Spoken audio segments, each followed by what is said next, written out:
Béni soit l'Éternel. Béni soit l'Éternel. Béni soit l'Éternel. Béni soit l'Éternel. Alléluia. Alléluia. C'est l'Éternel qui est Dieu. Qui est Dieu. Seigneur, tu règnes au nom de Jésus. Papa, tu règnes au nom de Jésus. Tu règnes au nom de Jésus. Ésaïe 9, verset 5. Car un enfant nous est né, un fils nous est donné, et la domination reposera sur son épaule. On l'appellera admirable, conseiller, Dieu puissant, Père éternel, prince de la paix. C'est ce Jésus que nous allons louer ce matin. C'est ce Jésus que nous allons louer. C'est ce Jésus que nous allons exalter. Nous allons dire combien le nom de Jésus est bon.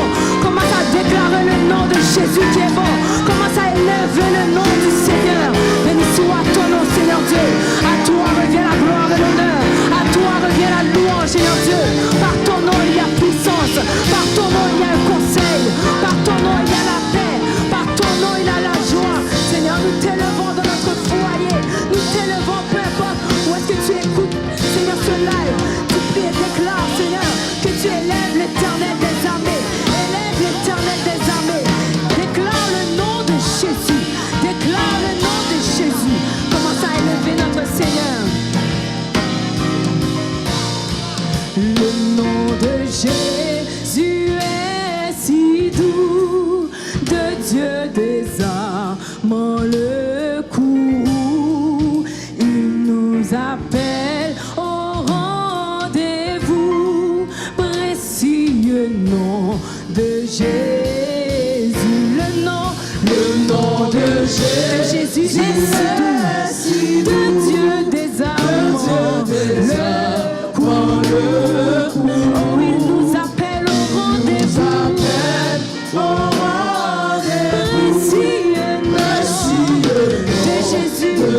J'aime ce nom dans le chagrin. J'aime ce nom dans le chagrin. Car il me soutient. Il me soutient sur le chemin. Sa musique est un son divin.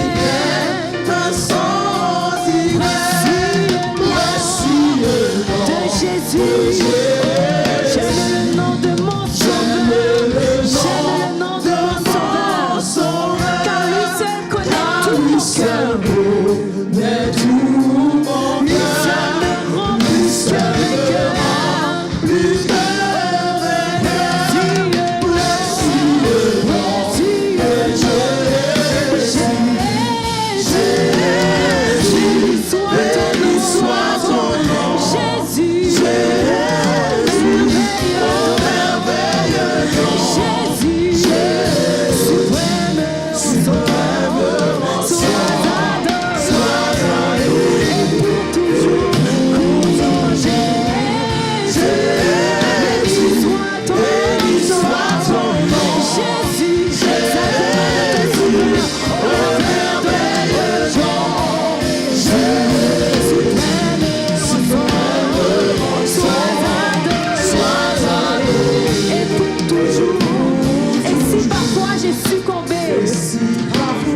Seigneur, si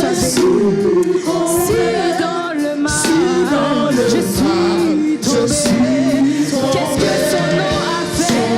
Son nom est tombé. Si parfois je suis tombé, si dans le mal, je suis tombé, qu'est-ce que son nom a fait?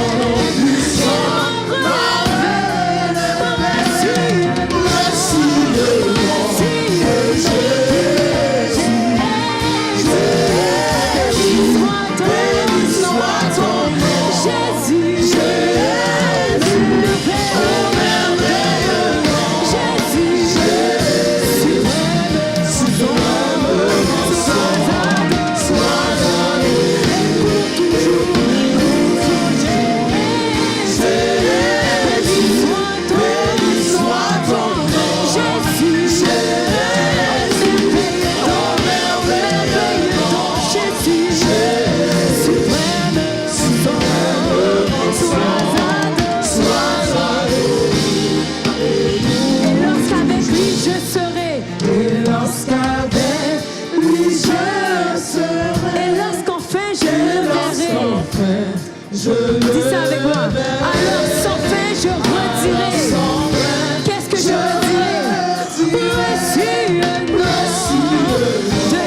Jésus.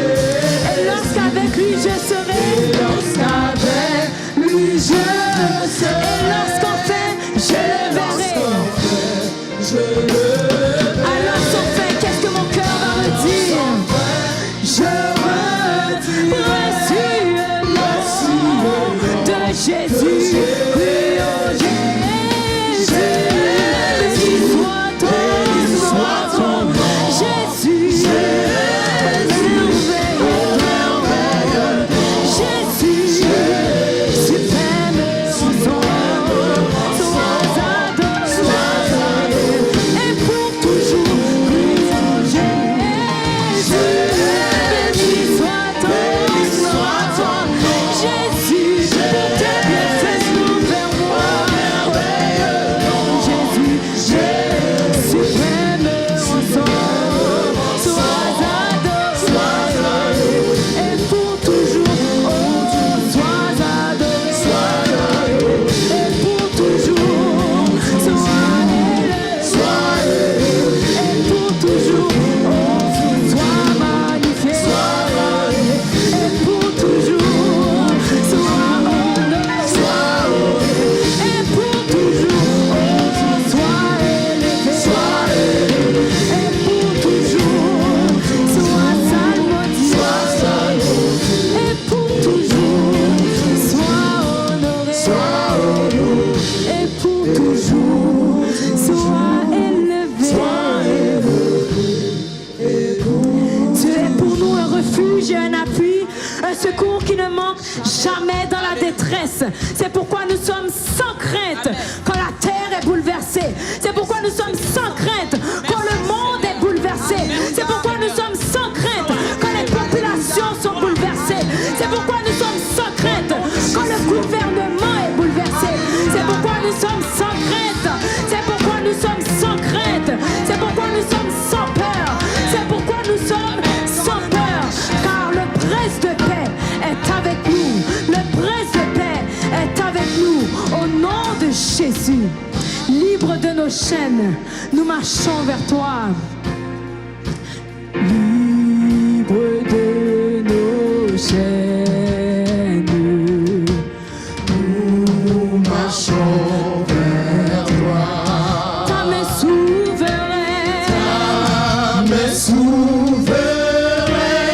affermis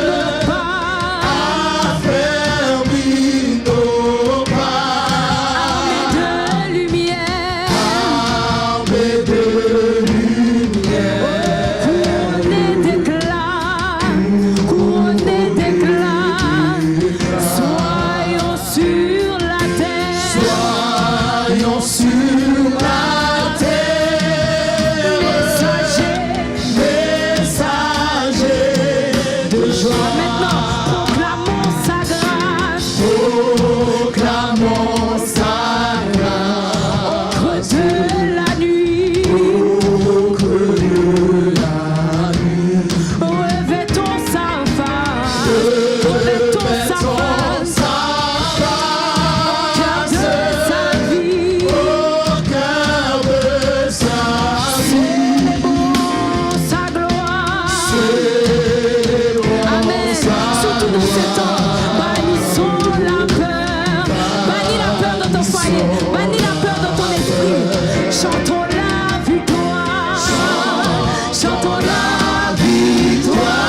Jésus règne, il est exalté, le roi est au-dessus des cieux. Je veux le louer, il est exalté à jamais, élevé et je loue son sein. Il est exalté, le roi est au-dessus des cieux. Je veux le louer, je veux le louer. Il est exalté à jamais, élevé, je loue son sein. Il est exalté, le roi est au-dessus des cieux. Je veux le louer, je veux le louer. Amen. Il est exalté à jamais, élevé, je loue son Seigneur.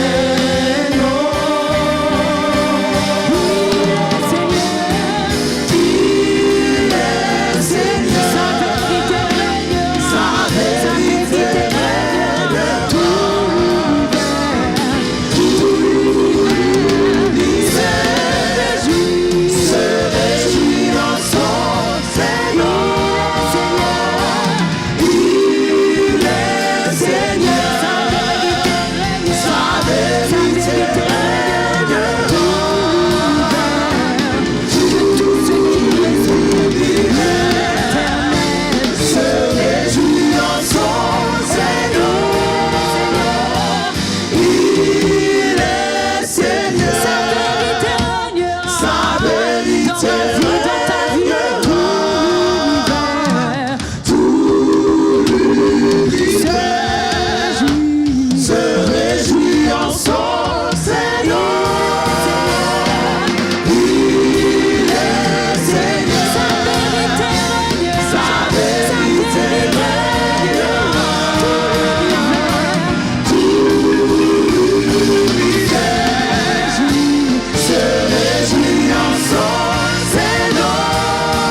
l'Éternel. Béni soit l'Éternel. Seigneur, tu es exalté dans nos vies, papa. Tu es exalté dans nos vies. Tu es exalté à travers la parole.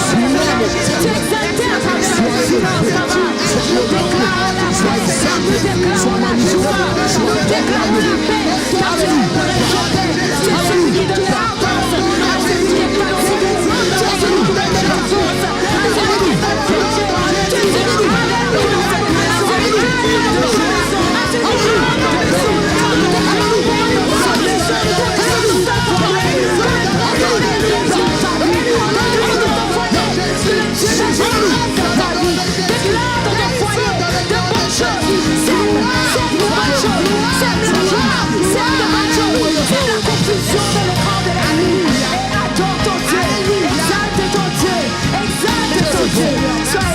Seigneur Dieu, sois magnifié, sois exalté au plus haut des cieux, Père éternel.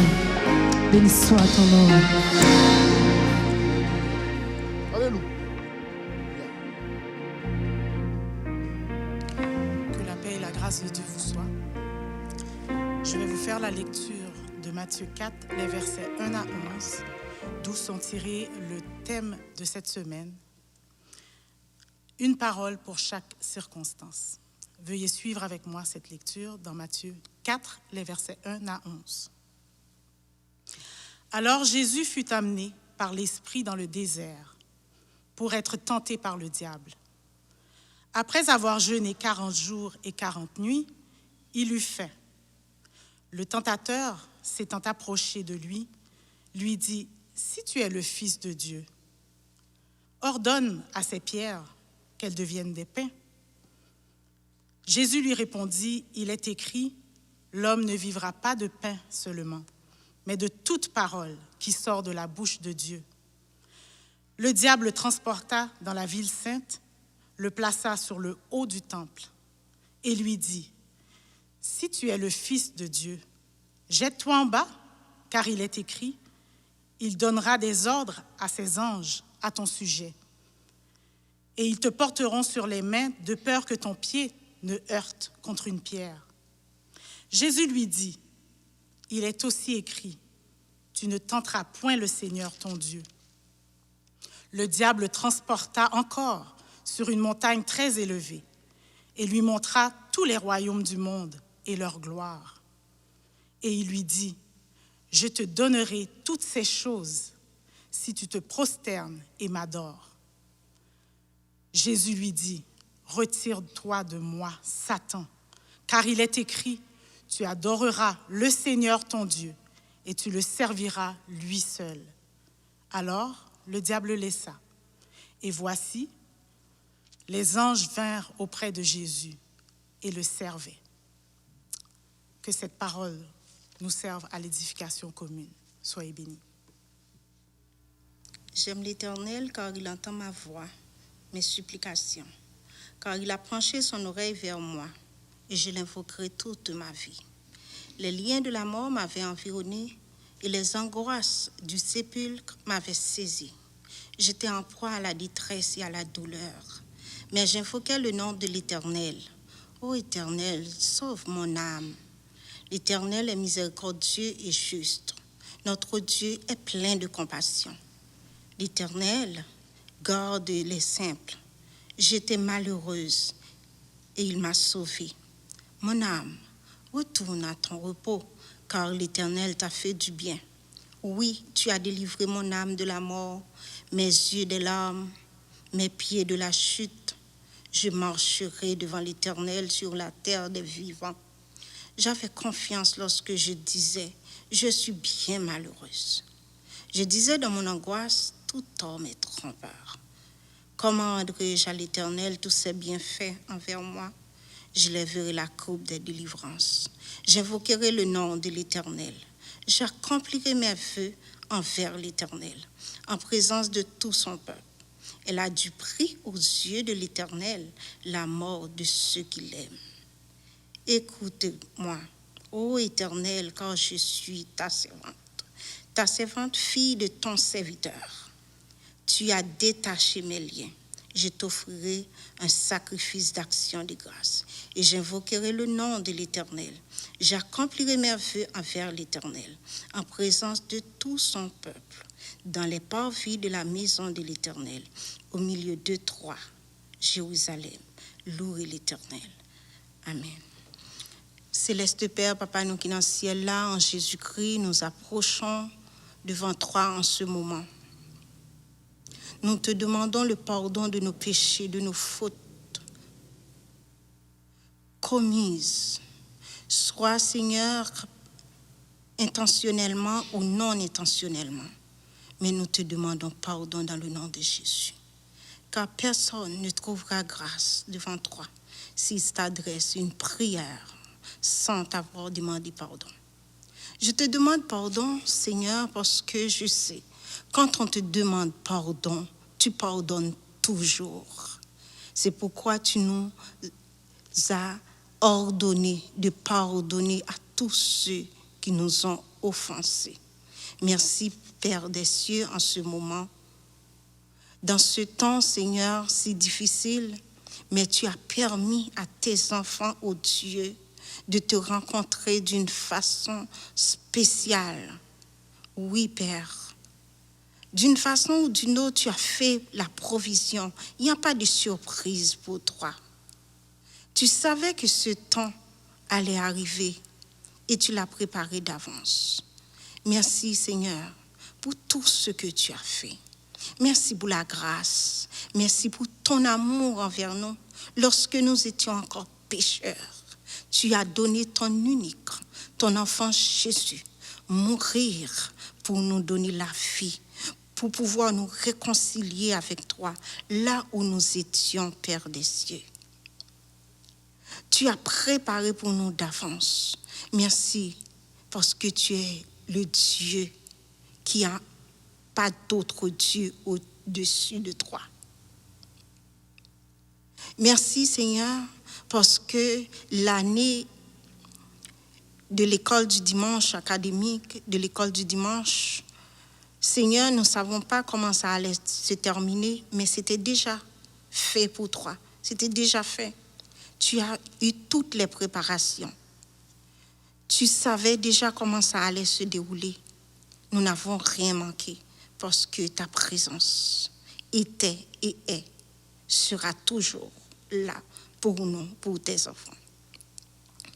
Père des cieux, merci parce que tu nous as permis de se rencontrer virtuellement. Mais tu n'es pas un Dieu virtuel. Tu es avec nous. Tu es pour nous. Tu nous rencontres.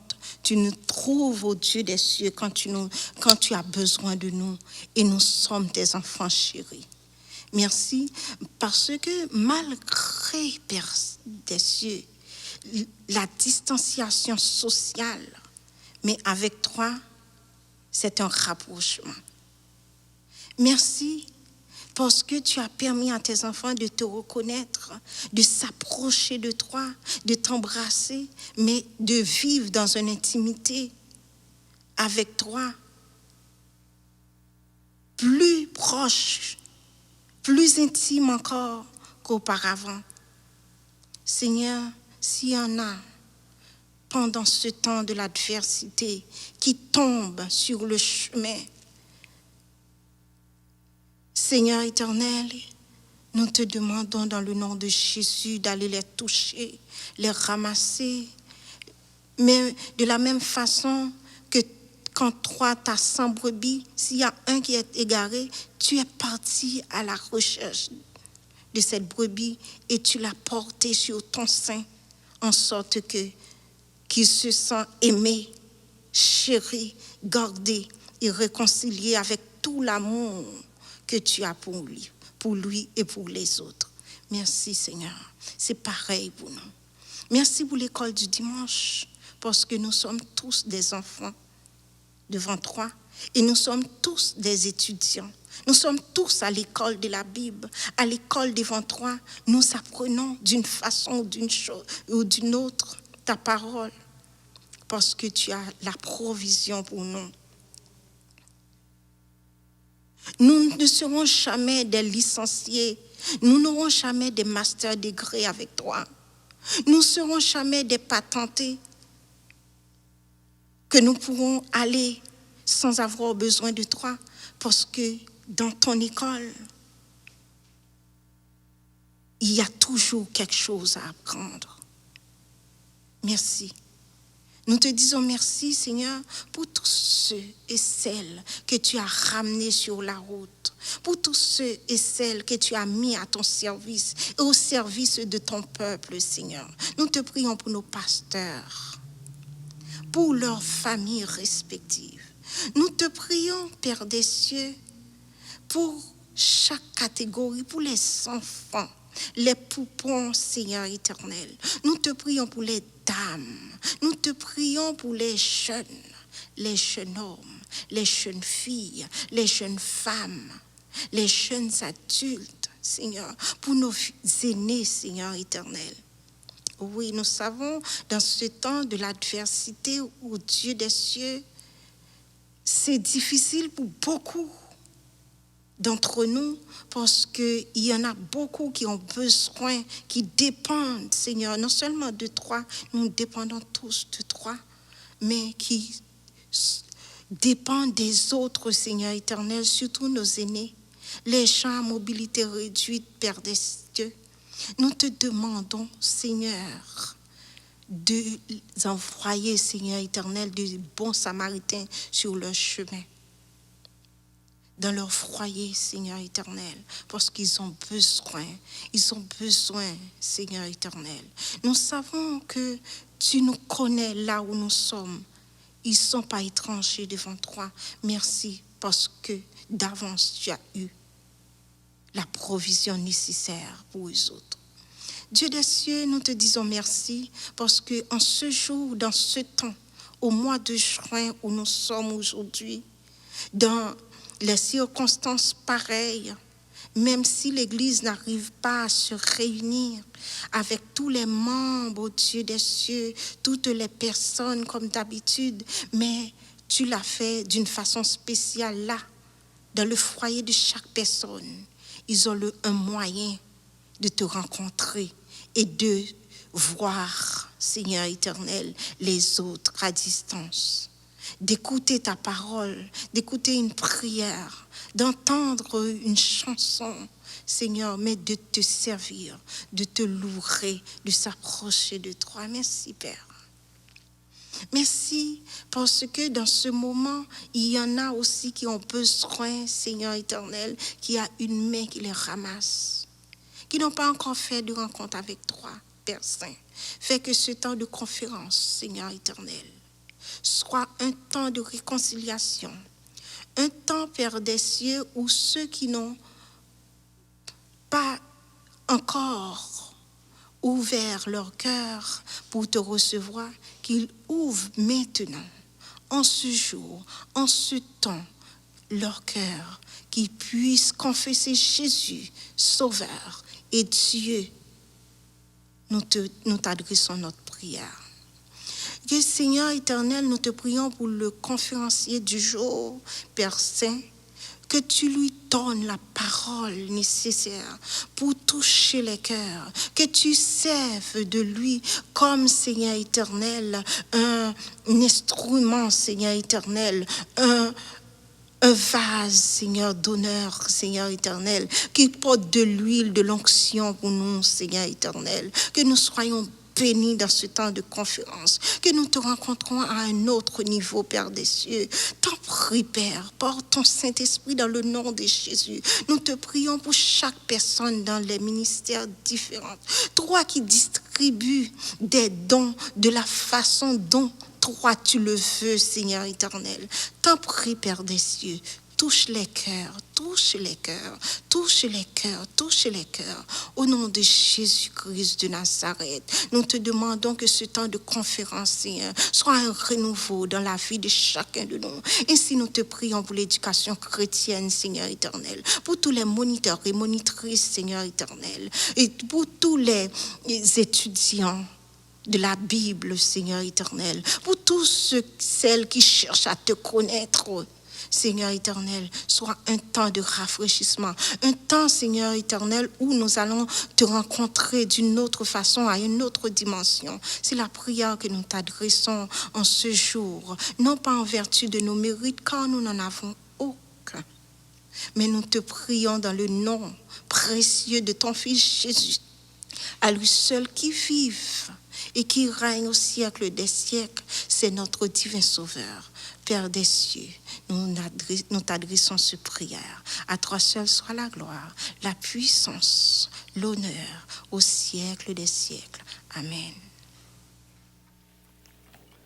Frères et sœurs bien-aimés, que la grâce et la paix de Dieu soient avec vous tous. Nous bénissons le Seigneur pour l'opportunité qu'il nous donne d'être en sa présence, en ce rendez-vous annuel de la conférence de l'éducation chrétienne.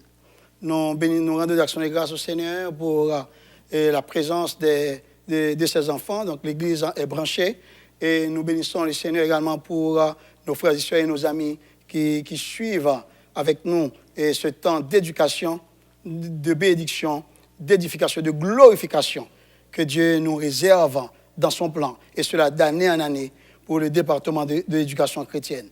Donc chaque soir, nous prendrons la chaire pour vous exposer l'enseignement de la parole de Dieu. C'est de 19h à 20h30. Donc, nous allons avoir du bon temps ensemble pour la gloire de Dieu. Donc, le thème de la conférence, c'est une parole pour chaque circonstance. Donc, vous comprendrez, chers amis, dans le cadre de cette conférence, nous allons aborder les aspects pratiques de la vie chrétienne, ce que nous vivons dans notre quotidien. Et à chaque circonstance, chaque aspect abordé, Dieu nous communiquera une parole pour que nous restions dignement dans la vie chrétienne. Donc, restez branchés et je demeure convaincu, le Seigneur va nous parler. Donc, le texte de la conférence, c'est bien le texte principal, c'est Matthieu chapitre 4, versets 1 à 11, mais différents textes vont être choisis, donc dépendamment des aspects que nous allons aborder et en considérant les paroles que Dieu va nous communiquer en temps et lieu. Comment nous font pour la prière? Seigneur, nous te sommes infiniment reconnaissants de ce que tu as fait choix de nous pour être le porte-parole de la conférence en cette circonstance. Nous prions, Père, que tu nous illumines, que tu nous éclaires, afin que de mes lèvres, tu exposes avec précision ta parole pour ta gloire, l'édification de ton grand peuple et le salut des perdus. Par Jésus-Christ, nous te prions. Donc, je vais vous lire le texte qui nous sert de base ou de statut à conférence pour ce soir. C'est Matthieu chapitre 4, versets 1 à 11. Dès que je parle de Matthieu 4, donc tous les étudiants bibliques savent normalement que je vais parler de la tentation de Jésus-Christ. Suivez avec nous. Suivez avec nous. Ou bien vous pouvez lire avec nous et silencieusement. Mais moi-même, je vais élever la voix. Alors, Jésus fut amené par l'Esprit dans le désert pour être tenté par le diable. Après avoir jeûné 40 jours et 40 nuits, il eut faim.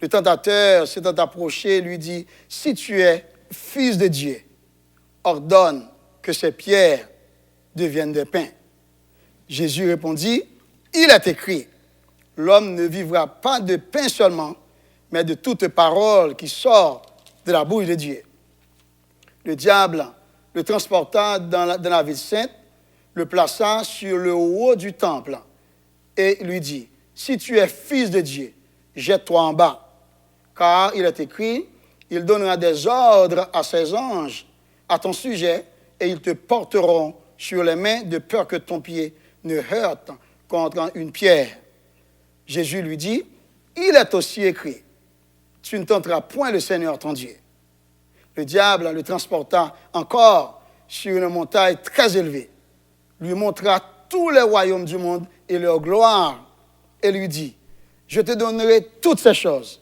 si tu te prosternes et m'adores. » Jésus lui dit, « Retire-toi, Satan, car il est écrit, tu adoreras le Seigneur ton Dieu, et tu le serviras lui seul. » Verset 11.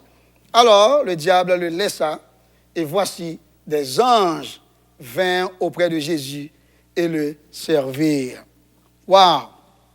Chers amis, pour bien comprendre l'ampleur de l'utilité du thème de la conférence, une parole pour chaque circonstance, donc un tableau spirituel édifiant nous est dressé par des commentateurs.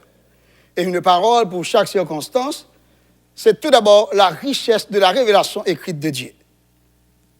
C'est encore un chemin frayé par Dieu au bord du précipice à cause de son nom. Une parole pour chaque circonstance, c'est la provision de grâce pour la victoire contre l'ennemi de notre âme. C'est aussi la méthode à suivre pour plaire à notre Seigneur en toutes circonstances. Une parole pour chaque circonstance, c'est la main invisible de Dieu dans notre quotidien. C'est aussi l'enseignement approprié pour une marche agréable devant Dieu. Une parole pour chaque circonstance, c'est le secret pour une vie chrétienne abondante. C'est de cela que nous allons parler, chers amis. Une parole pour chaque circonstance. Donc, cette parole vous sera communiquée en 5 dimensions. Et ces 5 dimensions alimenteront nos différentes interventions au cours de la conférence. Première dimension, devant la tentation, Dieu nous laisse une parole pour l'adoration. Matthieu chapitre 4, versets 1 à 11. Deuxième dimension, face à la dissension, Dieu nous invite à la communion. Différents textes sont choisis. Acte 15, 36 à 41. 1 Corinthiens 9, verset 6. 2 Timothée 4, verset 11. Éphésiens 4, verset 32. Troisième dimension. Quand la persécution se dresse sur notre parcours, le rendez-vous est dans l'intercession. Actes des Apôtres, chapitre 4, verset 1 à 31. 2 Chroniques 20, verset 1 à 30. Nous pouvons choisir d'autres textes, d'accord? Donc, la quatrième dimension, c'est la réponse divine à la marginalisation et la compassion. Donc, c'est la quatrième dimension, la réponse divine à la marginalisation et la compassion. C'est Acte 2, verset 45, Acte 4, verset 32 à 37, et Philippiens, chapitre 4, verset 2 et 3. La cinquième dimension, c'est pour nous éloigner de la confusion, Dieu nous indique la direction, ou Dieu nous conduit dans la bonne direction. 2 Chroniques 18, verset 1 à 34. Commençons, chers amis, par le commencement, et sans plus tarder, abordons la première dimension. Que dit la première dimension? Je vais voir si vous suivez avec nous de près. Donc la première dimension, c'est que devant la tentation, Dieu nous laisse une parole pour l'adoration. Le texte a été déjà lu, c'est Matthieu chapitre 4, verset 1 à 11. C'est important, chers amis, de rappeler que la tentation n'est pas un péché. Pourquoi? Pour la simple et bonne raison que le Seigneur Jésus lui-même a été tenté comme nous. Donc, puisque Jésus a été tenté sans commettre de péché, ça veut dire que la tentation n'est pas un péché, mais la tentation peut conduire au péché. Dans notre cas, mais pas dans le cas de Christ.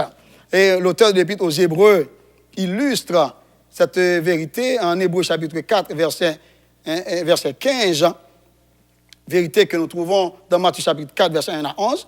Il dit, car nous n'avons pas un souverain sacrificateur qui ne puisse compatir à nos faiblesses.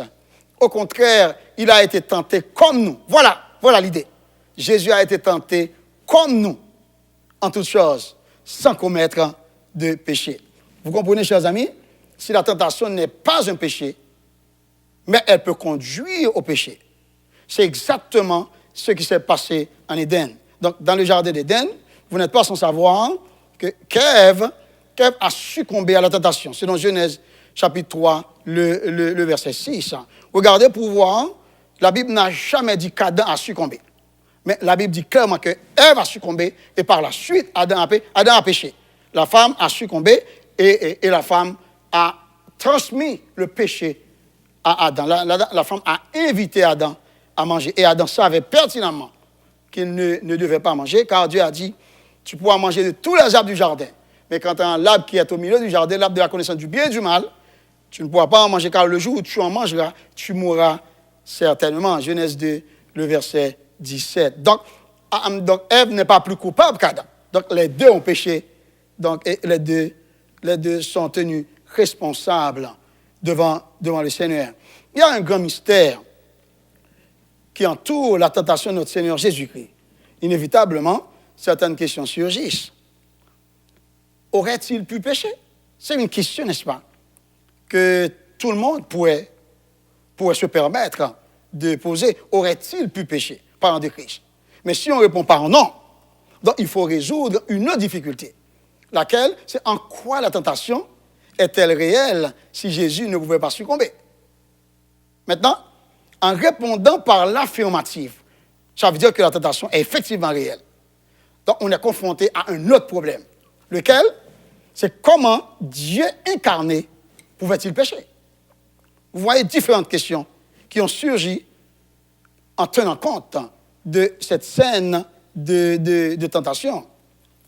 Cette scène à laquelle Dieu a soumis Christ. Vous allez voir la main de Dieu. Vous allez voir aussi le ministère du Saint-Esprit dans cette tentation, cette dure épreuve de Jésus-Christ. Il est important de se souvenir, chers amis, que Jésus-Christ est Dieu et que Dieu ne peut pas pécher. Ça, c'est clair. Jésus est Dieu et en tant que Dieu, il ne pouvait pas pécher. Et d'ailleurs, il n'a jamais péché. Mais il est tout aussi vrai que Jésus est homme. Cependant, Affirmer qu'il pouvait pécher en tant qu'homme, mais non en tant que Dieu, c'est échafauder une théorie qui ne repose sur aucun fondement scripturaire. En effet, les auteurs du Nouveau Testament évoquent 1000 fois l'infaillibilité de Christ. Quand on dit Christ est infaillible, ça veut dire que Christ il est irrépréhensible. Donc Christ, il ne peut pas pécher. Il ne peut pas pécher. Paul déclare dans 2 Corinthiens 5, verset 21, parlant de Christ, qu'il n'a point connu le péché. Il n'a point connu le péché pendant tout son ministère terrestre. Et pour sa part, Pierre fait écho en écrivant en 1 Pierre 2, verset 22, il n'a point commis de péché, parlant de Christ.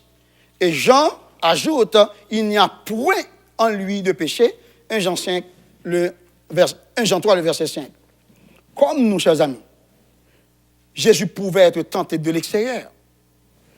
Pourquoi Satan vint à lui avec des suggestions nettement contraires à la volonté de Dieu.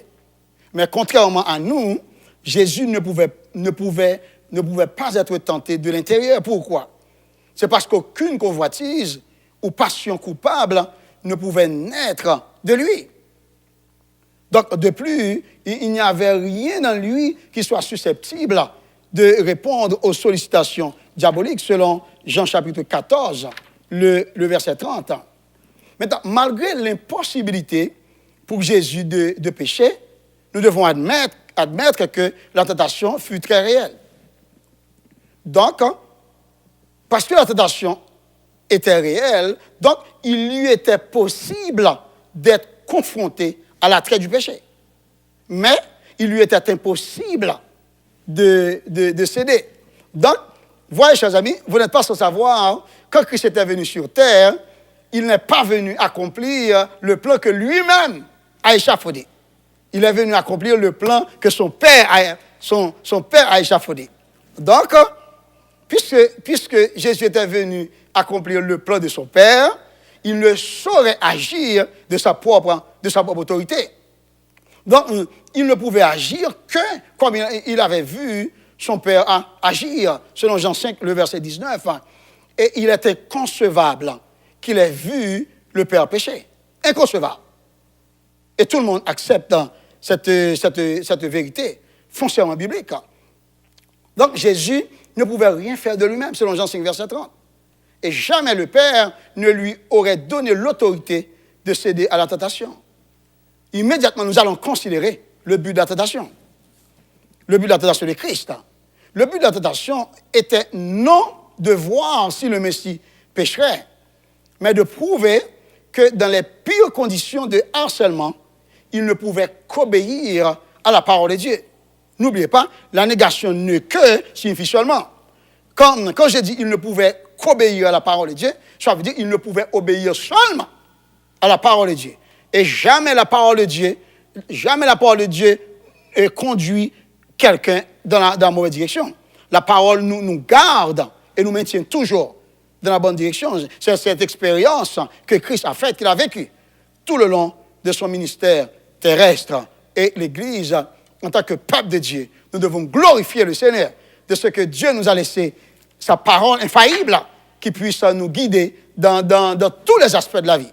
Avec la parole de Dieu, vous et moi, nous pouvons faire œuvre qui vaille.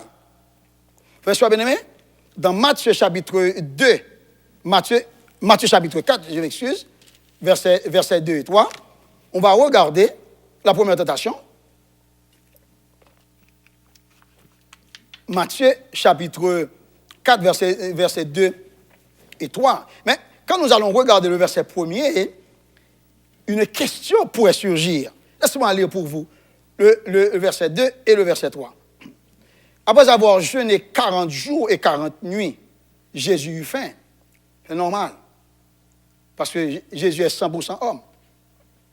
Le tentateur, c'est le diable. S'étant approché, lui dit, si tu es fils de Dieu, ordonne que ces pierres deviennent pain. Vous voyez, chers amis, c'est important de voir que Jésus, n'est-ce pas, Jésus a eu faim, car il a dû passer 40 jours, 40 nuits sans manger. C'est extraordinaire, n'est-ce pas, de voir que le Seigneur aussi a expérimenté la faim, donc dans son humanité. Donc dans la Bible, je vais vous rappeler que dans la Bible, le nombre 40 est souvent utilisé dans un contexte d'épreuve ou de probation. D'autres commentateurs diraient donc d'accomplissement ou bien de maturité. Mais misons un petit peu sur le fait que le nombre 40 est utilisé dans un contexte d'épreuve ou de probation. De probation, comme Moïse, par exemple. Moïse a eu plusieurs périodes de 40 ans. Donc, la petite naturelle fournit à l'ennemi une occasion avantageuse qu'il aurait pu exploiter chez beaucoup d'êtres humains. Généralement, quand l'homme a faim, donc c'est facile de pouvoir se pencher n'importe où pour trouver la nourriture à n'importe quel prix. Mais ce n'est pas ce modèle que Christ nous a laissé, ce n'est pas cet exemple que la Bible nous préconise. Donc, le peuple de Dieu ne doit pas baisser le bras pour trouver la nourriture à n'importe quel prix. Dieu peut prendre soin de nous, c'est ce qu'il a fait, il est notre pourvoyeur. Donc, Satan suggéra à Jésus d'utiliser son pouvoir miraculeux pour transformer les pierres du désert en pain. Vous voyez, l'adversaire invite Jésus à exercer son pouvoir pour apaiser sa faim. Et l'idée qui inspire cette proposition diabolique lors de cette première tentation fait écho dans Genèse 3, 6, quand la femme vit que l'arbre était bon à manger. C'est ce que Satan a fait. Dans sa séduction, le serpent a conduit la femme à explorer, à admirer que l'arbre était bon à manger. Vous voyez? Donc, dans 1 Jean 2, verset 16, identifie cette tentation à la convoitise de la chair. Vous savez que la chair a des désirs contraires à ceux de l'esprit. La chair nous pousse à agir de cette manière, mais l'esprit dit non. Nous devons toujours obéir à l'esprit. Waouh, c'est important, chers amis. Ça correspond pour nous à vivre pour la satisfaction des désirs naturels et à choisir la voie du confort plutôt qu'à rechercher le royaume de Dieu, sa justice. Le diable continue de souffler. Le diable dit, il faut bien vivre. Il faut bien vivre. Écoutez, chers amis, s'il faut bien vivre, c'est dans les limites prescrites par Dieu. Et nous devons éviter ce piège quand Satan nous dit, il faut bien vivre. Donc, ce n'est pas à Satan de nous dire quoi faire. Mais c'est à Dieu. Waouh. Oh, question. Pas de problème. Je vais reprendre la question. La question, c'est est-ce que Jésus ne pouvait pas transformer les pierres en pain puisqu'il avait faim? C'est une très bonne question. C'est une très bonne question. C'est vrai, Jésus, il possédait tous les pouvoirs. Vous savez que lors de la Grande Commission, quand il était sur le point de donner la Grande Commission, n'est-ce pas, aux disciples, il a dit, tout pouvoir m'a été donné. Donc Jésus possédait tous les pouvoirs. Donc, oui, mais c'est sûr qu'il possédait tous les pouvoirs, aucun problème. Mais Jésus, puisqu'il possédait tous les pouvoirs, donc il n'a absolument aucune limite sur la terre. Mais le problème c'est que il n'avait pas reçu cet ordre de son Père de transformer les pierres en pain. Et d'ailleurs, Jésus n'a de dictée à prendre, aucune dictée à prendre de Satan. Donc Satan n'a rien à dire à Christ. Christ devait obéir seulement à son Père et non pas à Satan. C'est la raison pour laquelle Jésus, quoi qu'il possédât tous les pouvoirs, mais il n'en avait pas fait usage. Tout comme nous autres, serviteurs et servantes de Dieu, nous n'avons aucune dictée à prendre de Satan. Satan n'a rien à nous dire. Nous ne devons pas obéir à Satan. Nous devons toujours résister au diable et toujours obéir à notre Dieu. Considérons maintenant. Regardez la réponse de Jésus à Satan. Jésus cite la parole. Jésus dit, il est écrit. Voilà notre force, chers amis. Notre force, c'est il est écrit. Ce n'est pas que je pense. Mais il est écrit. Christ dit, il est écrit, l'homme ne vivra pas de pain seulement, mais de toute parole qui sort de la bouche de Dieu. Regardez, chers amis, c'est une déclaration que Christ a trouvée dans l'Ancien Testament. C'est Deutéronome chapitre 8, le verset 3. Jésus a cité l'Ancien Testament, pour prouver qu'il connaît ce qui est dans la parole de Dieu, qu'il connaît la parole de Dieu. Une parole pour chaque circonstance. Donc, devant cette première étape de la tentation, Jésus cite la parole. Donc, en citant la parole, Jésus pose un acte d'amour et un acte d'obéissance à l'endroit de son Père. Donc, cet acte d'amour était un acte d'adoration. Regardez, chers amis, l'adoration n'est pas seulement danser, chanter, de nous courber devant Dieu. L'adoration, c'est de rendre un culte à Dieu. Tel que nous rendons un culte à Dieu, c'est de l'adoration. Mais en citant la parole, Jésus rendait un culte. Donc, c'est une parole, effectivement, pour l'adoration. Et plus tard, Jésus va dire, si vous m'aimez, gardez mes commandements. Jean 14, verset 15. Donc, l'exemple du Seigneur nous apprend que le maintien de la vie physique n'est pas une nécessité, contrairement à l'obéissance à Dieu. Qu'est-ce que ça veut dire? En d'autres termes, obtenir du pain, quoique nécessaire, n'est pas essentiel dans la vie. L'obéissance à toute parole de Dieu l'est. Puisque Jésus n'avait reçu aucune instruction de son Père pour changer les pierres en pain, il ne pouvait agir de sa propre autorité. D'ailleurs, nous ne sommes pas sans savoir que Christ, il est venu sur la terre accomplir la mission que son Père lui a confiée. Donc, il y a une leçon à apprendre.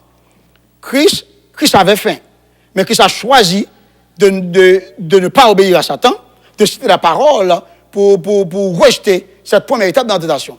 Il y a une leçon à apprendre. Et la leçon à apprendre, chers amis, dans cette première étape de la tentation, c'est que chercher du confort n'est important que dans les limites établies par Dieu. Car avant de plaire à soi-même, il faut chercher à plaire à Dieu. Dieu reste et demeure la première priorité dans la vie de ses enfants. Donc, la première tentation consistant à changer les pierres en pain a été bel et bien rejetée grâce à la parole.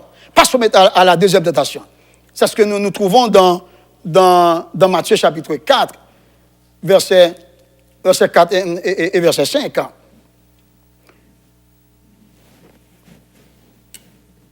Verset 3, par exemple, on a déjà lu le verset 3, donc verset 4, Jésus a dit, l'homme ne vivra pas seulement de pain, c'est correct. Verset 5, c'est bien, le verset 5. Le diable le transporta dans la ville sainte, le plaça sur le haut du temple et lui dit, si tu es fils de Dieu, jette-toi en bas.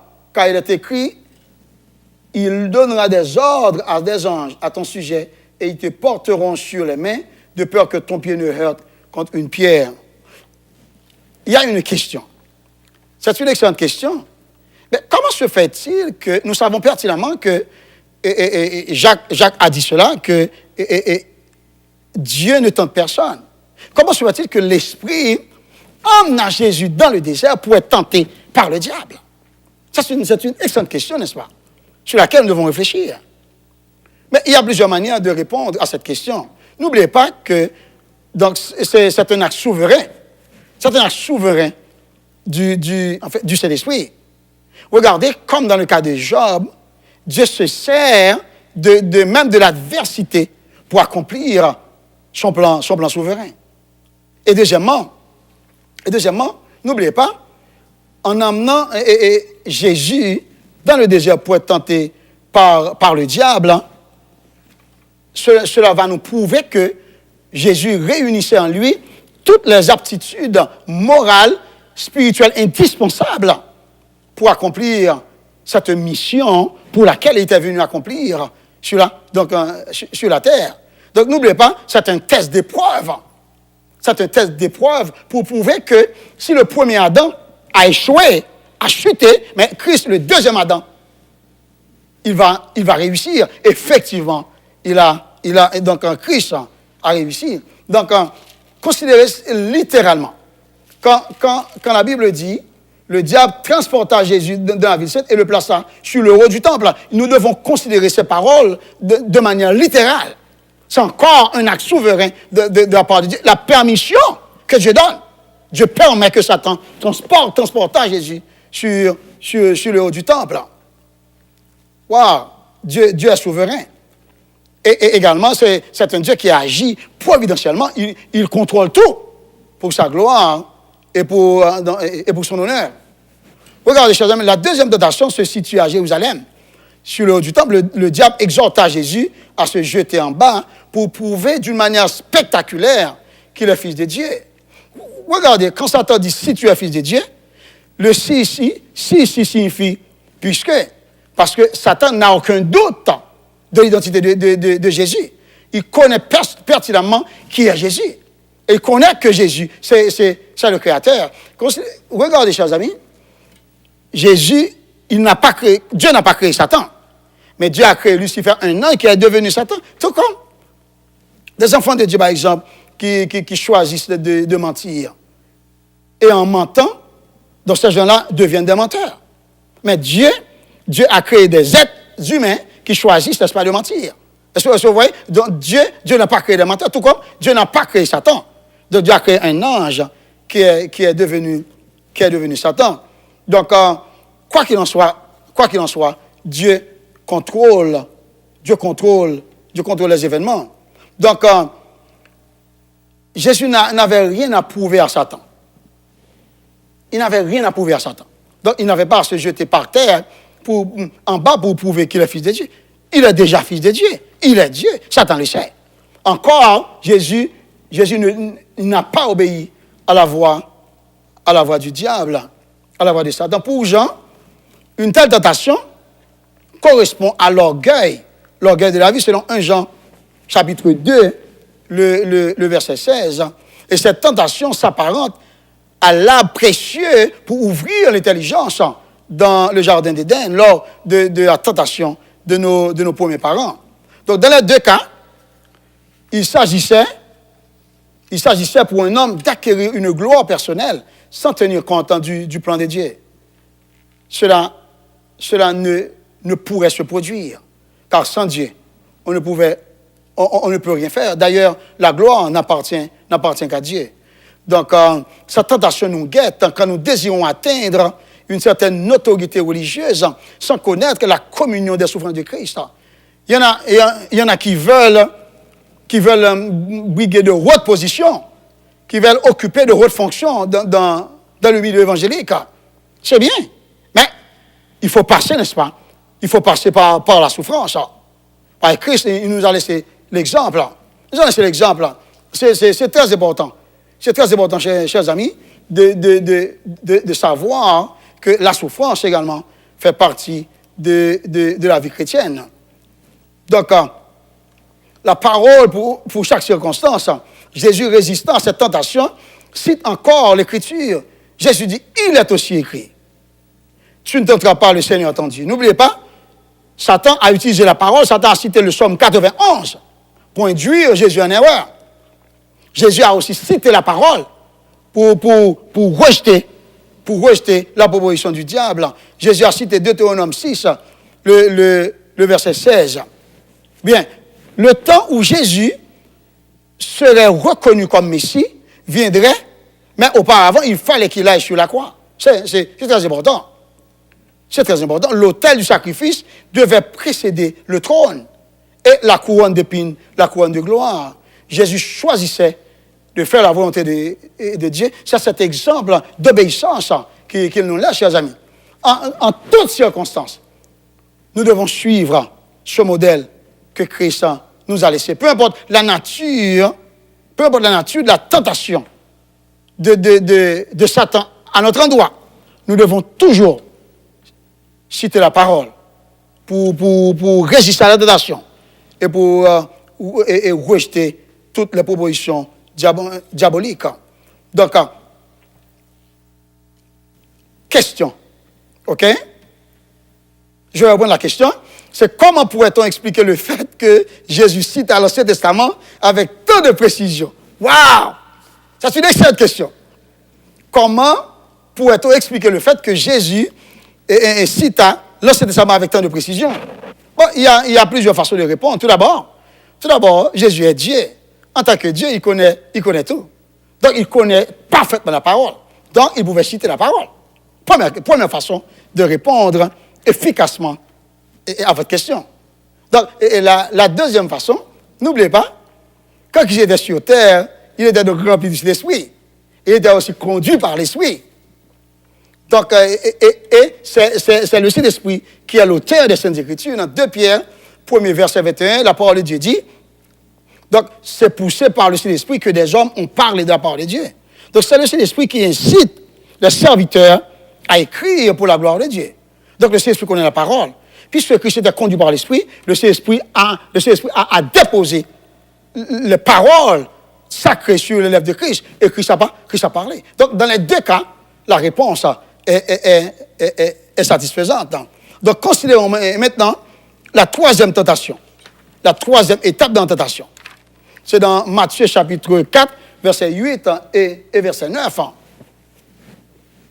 Le diable transporta Jésus sur une montagne très élevée et lui montra tous les royaumes du monde. Il se proposait de les lui offrir et lui demandait en échange de l'adorer. Mais n'oubliez pas, chers amis, l'adoration ne revient qu'à Dieu. Donc seulement Dieu est digne d'adoration. Donc la créature doit de l'adoration à son créateur et non l'inverse. Donc c'est pourquoi Jésus dit à Satan, retire-toi Satan, car il est écrit, tu adoreras le Seigneur ton Dieu et tu le serviras lui seul. Jésus nous démontre à l'ange rebelle que c'est lui qui est le créateur. Donc l'adoration revient à Christ et non pas à Satan. Regardez comment il a offert à Jésus tous les royaumes de ce monde. Considérez aussi que Dieu a remis à Satan le monde. Satan est le prince de ce monde. Il est le Dieu de ce siècle, petit d. Et selon 2 Corinthiens 4, il est le Dieu de ce siècle. Donc il pouvait offrir, quoi qu'il n'ait rien créé. Est-ce que vous voyez? Mais Christ a utilisé son pouvoir pour se débarrasser de la troisième étape de la tentation du diable. Donc, la tentation de Jésus nous apprend que si Satan peut attaquer des chrétiens conduits par le Saint-Esprit, il est impuissant devant ceux qui lui répondent par la parole de Dieu. Laissons-moi reprendre cette leçon. Une leçon à ne jamais oublier. Si Satan peut attaquer des chrétiens conduits par le Saint-Esprit, Satan peut attaquer n'importe quel serviteur, n'importe quel servant de Dieu. Mais Satan est impuissant devant les serviteurs et les servantes qui lui répondent par la parole de Dieu. Vous voyez notre secret pour être victorieux dans toute forme de tentation de Satan, c'est de pouvoir faire usage de la parole de Dieu. Waouh! Il y a une dernière question. Et nous allons conclure la leçon et donc l'exposer aujourd'hui avec cette question. La question, je vais reprendre, c'est qu'est-ce qu'il faut faire pour ne pas succomber à la tentation, comme le Seigneur Jésus? Ça, c'est une question pratico-pratique. C'est important. Donc, vous voyez, nous avons vu que Jésus a cité la parole pour résister à la tentation, pour triompher de la tentation. Voilà 3 conseils pratiques pour triompher de la tentation. Premier conseil, c'est étudier la parole. Il faut étudier la parole de Dieu. Les études bibliques sont là, venez-y. L'école du dimanche est là aussi pour vous, un espace d'éducation. Participez-y. Vous avez bien commencé, bien entendu. Continuez dans la même lancée. Donc, le premier conseil, c'est d'étudier la parole. Le deuxième conseil, c'est de chercher à comprendre la parole dans chaque circonstance. Il faut savoir dans telle circonstance ce que Dieu dit. Cela demande une étude minutieuse. Donc, nous devons chercher à comprendre la parole. Et le troisième conseil pratique, c'est de mémoriser la parole de Dieu. Nous ne devons pas seulement étudier, chercher à comprendre, mais nous devons mémoriser la parole. C'est important. Jésus n'avait pas de Bible en main, n'avait pas de livre sacré en main, mais Jésus cita les Saintes Écritures pour prouver que lui-même, il avait mémorisé la parole de Dieu. Donc, les 3 étapes de la tentation ont été rejetées. Première étape, ordonne que ces pierres deviennent des pains. Deuxième étape, jette-toi en bas si tu es fils de Dieu. Troisième étape, si tu te prosternes et m'adores, je vais te donner tous les royaumes de ce monde. Donc si nous résistons au diable, il fuira loin de nous. Frères et sœurs bien-aimés, le Saint-Esprit a déjà écrit une parole pour chaque circonstance de notre vie. N'hésitons pas à chercher, à trouver et à prononcer cette parole pour nous maintenir dans la volonté de Dieu en toutes circonstances. Et demain soir, Dieu voulant, Dieu nous communiquera une autre parole dans une autre circonstance pour sa gloire, pour son honneur. C'est un plaisir de vous exposer la parole de Dieu aujourd'hui pour sa gloire, pour son honneur et pour notre entière édification. Donc, nous allons vous donner rendez-vous à demain soir pour continuer à étudier la parole de Dieu. Et tout à l'heure, nous allons prier et prononcer les mots de bénédiction. Prions le Seigneur. Notre Seigneur et notre Dieu, nous voulons te remercier de ce que tu nous as permis d'exposer ta parole, ton enseignement sacré à ton peuple en bien-aimé. Nous te rendons action de grâce de ce que tu nous as communiqué la parole qu'il faut quand Satan nous tente ou quand Satan va nous tenter. Tu nous dictes dans le secret comment nous devons nous positionner pour triompher de cette tentation. Et nous prions dans le nom de Christ que tu déposes tes paroles sur nos lèvres dans notre vie pour qu'en toutes circonstances, à chaque étape, nous sachions exactement quelle parole prononcer pour te glorifier le nom et pour nous rendre victorieux.